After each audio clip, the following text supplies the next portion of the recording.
podcast, A Practical Guide to Living with Joy. My name is Marilena Lee, and I'm here with my beautiful co host. Shannon Morrison. Yes, and she is oh so fabulous. We both had harrowing adventures in getting ready today and miscommunications, and really all sorts of stuff coming up like baggage all over the place. Hmm. And so, what do we do on this show? We talk about baggage, real talk, you Hmm. know? Absolutely. And I think today we're talking about grief. Are we talking about grief today? I think that's Yes, we kind of where are. we're going. Shannon, you suggested grief, and I immediately was like, grief, like in the list of things you suggested, because grief is really big in my field. And I'm curious for you why grief was a suggestion that you made. Grief was a suggestion that I made today because it is Memorial Day when we're recording this. And it just brings up so many things for humans, whether it's something that happened 75 years ago or something that happened this last month. And grief sticks with us. And I deal with grief my own self, and I help my clients deal with grief every single time we have an appointment because grief just seriously sits in our body and creates a lot of roadblocks for us if we do not um, use our tools or release it, let things go, and start the healing process. So grief is a big deal. So, yeah, I mean, grief has been up really large for me in my field over the past couple of years. And, as you know, I do a lot of medicine work Mhm. and, shamanic healing. And a big part of my own journey has been this processing of grief, not only of my own grief, but of grief within my lineage and Mhm. how that carries forward. And I saw a post today, and I will pull up the poem. It was a woman named Sarah, um, and I'll just give you the gist of the poem, and then I'll find it to put in the video for people to watch, and we can add Cool. it maybe to the show notes for this one. But it was so beautiful. And it was like, I don't want to tell you when they died, because what if I were to tell you that it wasn't yesterday? What if I were to tell you that it was a week ago or a decade ago? Would you expect my grief to be more quiet? Would you expect my grief to be a whisper and not a scream? And this just Mm. blew me away. It blew me Mhm. away because one of the things that has happened for me, there have been some ceremonies that I've sat in the past couple of years where, like, I literally was processing the grief of women in my lineage who had lost children and sons. And, one of the biggest things that I think happens is that grief is something that makes people deeply uncomfortable.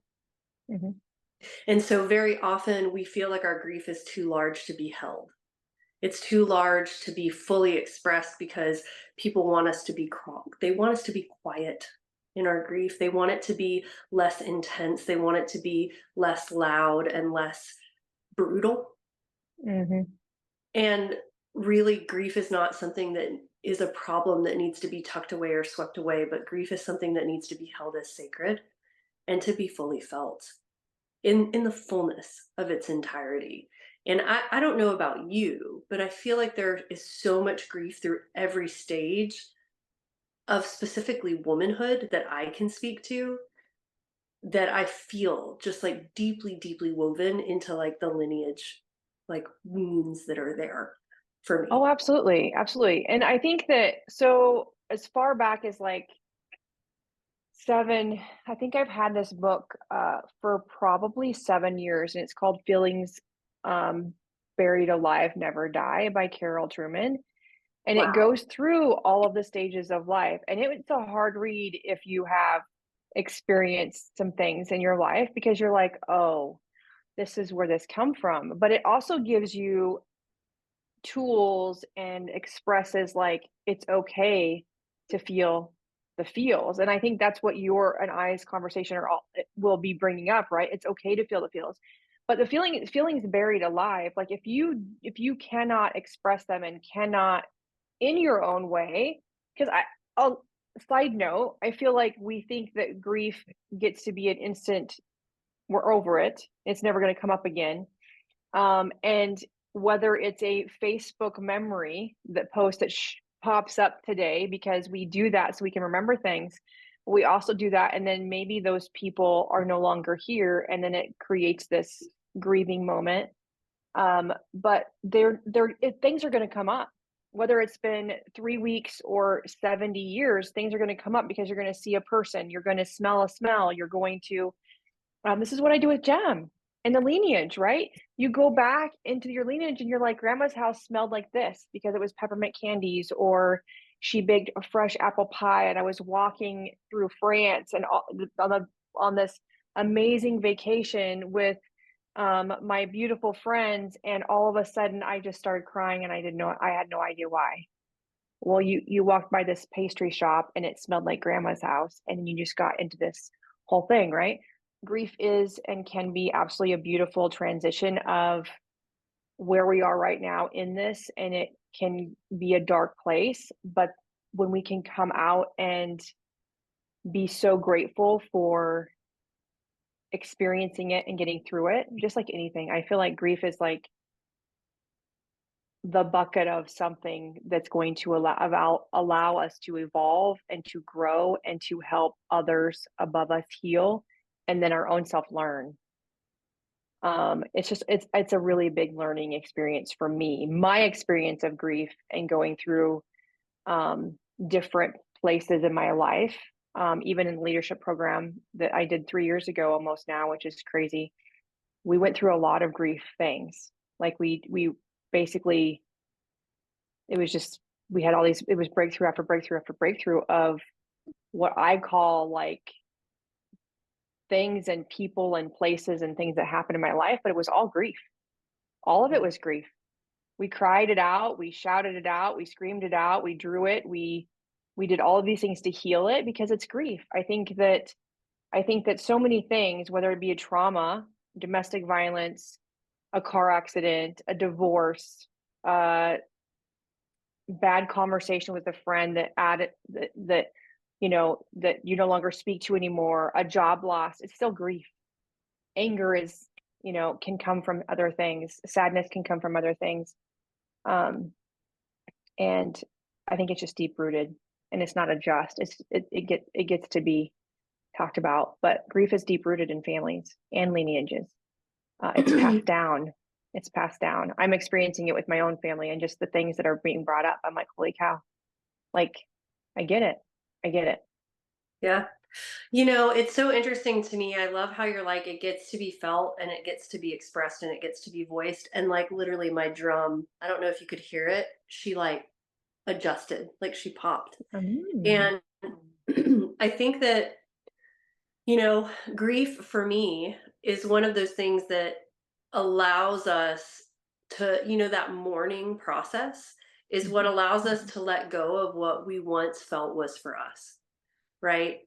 Um, and there is a song that came through for me after one of these really, really, really big grieving experiences in a ceremony where I got to experience the grieving of my lineage around the loss of a son.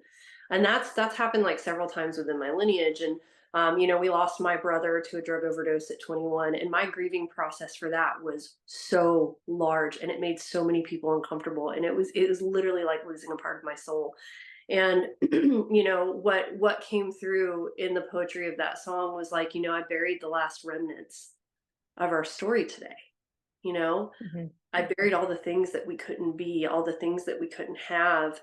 And then like there comes a part later in the song um that talks about how the birds continue to sing in the Mhm. light of great sorrow and your anger and your grief. The birds will continue to sing. They don't stop. The world doesn't stop. And it's right now I'm going through my own grieving process around moving out of fertility into perimenopause and menopause. And I had a pelvic floor session this morning with a physical therapist who combines energy healing with pelvic floor physical therapy. Like, That's mind, amazing. That is mind mind blowing. blown. Yeah. Yeah, Mhm. mind blowing. Her name is Kat Hamlin. She's here in Chattanooga, Tennessee. And she brought my attention to my left ovary, and I just started crying. And it was like there was so much grief around the loss of fertility, the loss of youthfulness, the loss of youth and beauty. And like my grandmother showed up like during this process, and like her grief began to flow right around our lineage and our family. And mistakes made and choices made. And I realized for me, like, how do we deal with grief?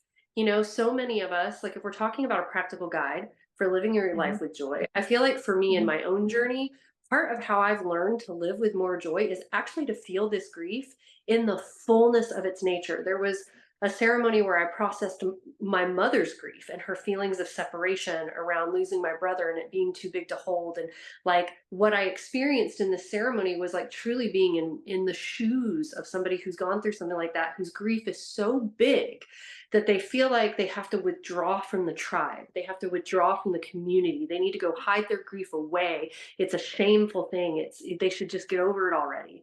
And when I allowed myself to fully feel that, and I mean, I'm talking weeping for hours, what then happened later on in that ceremony is that I realized that I got to dance in the circle again, that I got to dance with the tribe, that my feeling of not being worthy or welcomed or appropriate and being too much, that was literally all a belief that was rooted in just complete and total bullshit.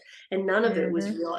And that we keep ourselves isolated in Yeah. grief. And so what I'm going to be doing for myself after this session I had this morning is I am literally, and there's a sense of urgency to it. Like, I'm putting it together in the next 2 weeks, 3 weeks. But I am taking myself out into nature. I am going to create a ceremony. And I mean, I'm a ceremonial facilitator, but creating a Mhm, ceremony is something anybody can do for themselves. And going out, and I'm inviting some really important women in my life to go and be there with me. And I am literally going to create a rite of passage for myself that allows me to grieve and to mourn my maidenhood, right? That I'm moving out of mm. as I move into the wild woman, the enchantress archetype, which is that perimenopause. You're no longer a maiden. You're not a crone yet. Like, I'm not where Jamie Lee Curtis is, but one day I hope to be as awesome as that woman is in her No. crondom because she's rocking it. But like, I'm gonna literally create a beautiful ceremony to honor my grief, to Mhm, fully feel it, to say goodbye to that old version of me that is literally dying. mhm. Because until I do that, I will still be holding on to the remnants of what we used to be that we can no longer be, for me. And Absolutely. I love that so much, Marilena, because it's so true. You cannot move on. You can't. It's about acceptance. I mhm, hear you say it's about acceptance. I hear you're creating your own transition to tell yourself, your body, your aura, your soul, all of the beings of who you are, that it's okay. That we're now ready to move to a different way of being, a different way of showing up in this world. And it's not bad. It is just different. It's change. Change is hard and it's hard to accept. And I think that what comes up for me all the time is literally giving myself permission to grieve. Like, am mm, I giving myself permission to feel these feels? The last time that I was like, why do I feel so like I was just like, why do I feel like I'm in this? I'm like so sad. I don't understand why I'm so sad. And this is coming because I am in the same position that you are in, right? I'm like, my body is changing. These emotions are crazy. Like, I don't understand. And it's menopausal. And I'm like, this is really crazy feeling. And I'm not crazy. I'm like, Shannon, you're not crazy. We get to tell ourselves, we get to feel the feels and give ourselves permission. And it wasn't until somebody outside of me, which is again, I was like isolating and pulled back and was like, okay, I don't understand why this depression is happening. No one around me has physically died. I have not lost anything, nothing. Like, it's just so interesting. And I was really doing some work and I was meditating. I'm like, I don't understand. And my youngest child went to college. And so, mm. who I was as a mother, who I was as a person for the last 18 years was no longer there, right? I am still needed. Women, if you're watching this and you're like, yeah, my kids are, it's just a completely different feeling. And my experience was I was like mama bear because my job was protection. I had, domestic violence is in my lineage. I experienced that. My kids experienced that. And so at a different level, it was like I was always on alert. And then all of a sudden, my house is silent and my youngest child is out. It didn't affect me as much when my oldest child left because I still had another child here. And it was so interesting that I was like, why do I feel this way? And a woman who was a dear friend who has not even had children was like, Shannon, why don't you see this? And I was like, interesting. She's like, I see this. Your life is completely different. And it's okay to grieve. And who are And I you? was like, yeah. And who Who are are you you? now? Who am I Everything. now? Who was the person that you get to create right now? What can you like what how, and it is a second question, like, how can I start this healing process? Who am I moving forward with this? But I think it is about, we always talk about acceptance, right, Marilena? We always talk about that. And I feel like it is permission. And so couple notes on grief, because I've had so many people die in my life, and then just like grieving my own stuff. And not that I have like some corner on the market of grief, because I know we all have like massive amounts of it, but I'm going to give like three things maybe that can be really helpful to remember Mhm, with mhm, grief. And then I would love to hear three things from you too as we wrap up, because I know we're coming close to the end of time for today. So number one, there is no wrong way to grieve. Field Guide to Grief, rule number one, there's no fucking wrong way to grieve. You mhm, may need to fall apart, and you may need to go distract yourself. You may want to pick up a hobby. You may want to go walk in nature. You might want to fall into your grief. You may need to take a step back and distract yourself from it by going to work. Number two, allow yourself to have the good moments, the good days. Allow yourself to laugh without guilt. Allow yourself to, I mean, you have to understand, we've lost enough people in my family and had enough tragedy and shit like that, that like we literally, like, funerals and wakes and things like this sometimes are where our family laughs together the most. mhm, And we don't have any shame or guilt about being able to enjoy the good moments in the light of great sorrow, because you know what? The birds continue to sing. In the light of great sorrow, in the face of all your grief, the birds will continue to sing. And we get to experience moments of joy simultaneously, concurrently, even with the most difficult issues in our life and the most tragic things in our life, because it is all a part of the human experience. And so, like, let yourself have those good moments and don't feel guilty about it. Number three, sometimes when you have young children, when you're going through a crisis, maybe, there's infighting in a family after a parent dies and the siblings are going at it, or people are fighting over the will. When you are dealing with this, sometimes we can go into this disconnection from our grief, where we feel like we don't have the space to grieve, we don't have the time to grieve. And so I have a client who was going through this that I worked with yesterday. I was like, you know what? Schedule your grief. Set aside 2 hours once a week where you can sit down and fall apart if you need to. Don't answer the phone. Be unavailable. Write, journal, sing, dance, walk in nature, whatever it is you need to do. Give yourself 2 hours a week where you're like, okay, this is where I get to grieve, and nothing else comes before that. And maybe you get to that 2 hours every week and you're like, you know what? Not today. I'm going to go get a pedicure instead. Like, that's also okay, because please see rule number one, there's no fucking wrong way to grieve. Yeah. Like, there's no right. wrong way. Always. I love that. I feel into understanding yourself. And so I feel like the thing for me that comes up the most is I go to self-reflection. I ask myself what I need. What do I need right now? Mm, That came from a different coach. And it is literally like, if it's looking in the mirror and be like, what do you need right now? It is okay. But self-reflection is going to help you decide, and lean into your own self and into your heart, and just find a new path, your own path. There's no timeline. I feel into, always, if something happens and I get triggered and I am grieving, or something big happens in my life, I pull back from humans. mm, I I am a lone wolfer to my core, and it's not always helpful. And that's so right. I lean into connection to the people that are going to elevate my energy, going to elevate my mood, going to allow me to laugh or to cry and it be freaking okay.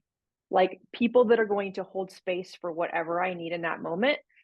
That is my number two thing that comes up for me and gives me goosebumps. Wowza. I got goosebumps from that. Yeah. So connect. Like the 3 a.m. friend.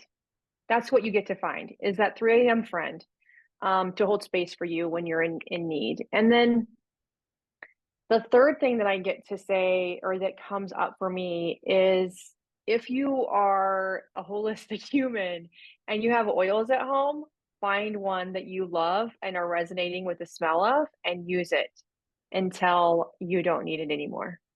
Because when I'm grieving and I need support for my body, I use Console and Deep Blue and Magnolia. Serenity. Like, yeah, Serenity is great too. Not everybody likes lavender, but any floral oil is going to help you elevate your mood and give you comfort and that warm hug that you need. And so Console, post divorce was like Console and bergamot together. So Mm. like abundance and light and love and joy with all of the oils that are going to be like, here's your hug, Shannon. So those two together were really good, and Deep Blue or Breathe because it has that just it opens up our lungs and allows us to take a breath.